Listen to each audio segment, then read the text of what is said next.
এই রেসিপিটা দেখার পরে তরমুজের খোসা আর ফেলে দিবেন না। তো আমি এখন তরমুজের খোসাগুলো কুচি কুচি করে কেটে নিয়েছি। কেটে ভালোভাবে ধুয়ে পরিষ্কার করে নিয়েছি। এখন কড়াইয়ে পরিমাণ মতো তেল দিয়ে কিছুটা রসুন কুচি, পেঁয়াজ কুচি, কাঁচামরিচ কুচি গুলো দিয়ে ব্রাউন কালার করে ভেজে নিব।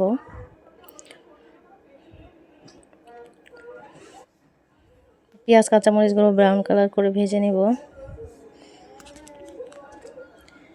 এখন ব্রাউন কালার হয়ে গেলে এখানে দিয়ে দিব পরিমাণ মতো লবণ, দিয়ে দিব হাফ চা চামচ হলুদের গুঁড়া, হাফ চা চামচ জিরা গুঁড়া, দিয়ে নেড়ে চেড়ে কিছুক্ষণ ভেজে নিব। এখন দিয়ে দেব এখানে তরমুজের খোসাগুলো দিয়ে নেড়ে চেড়ে কিছুক্ষণ ভেজে নেব। এখন একটা ঢাকনা দিয়ে রান্না করে নেব কিছুক্ষণ। এই তো আমি এখন আবারও কিছুক্ষণ নেড়ে চেড়ে নিব। এখন এখানে দিয়ে দিব হাফ চা চামচ গরম মশলার গুঁড়া।